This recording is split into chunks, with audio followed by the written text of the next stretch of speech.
नमस्कार मित्रांनो.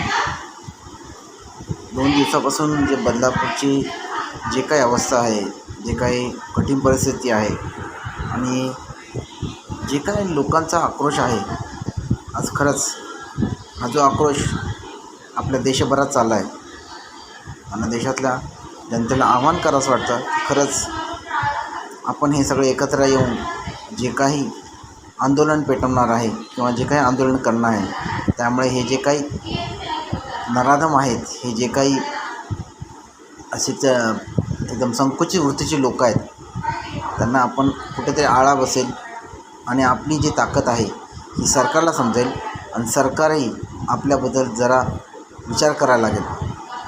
हीच वेळ आहे. एकत्र या, संघटित व्हा, संघर्ष करा, लढा द्या, तरच ह्या गोष्टी बदलतील. नाहीतर हे सतत चालू राहील. जय हिंद, जय महाराष्ट्र.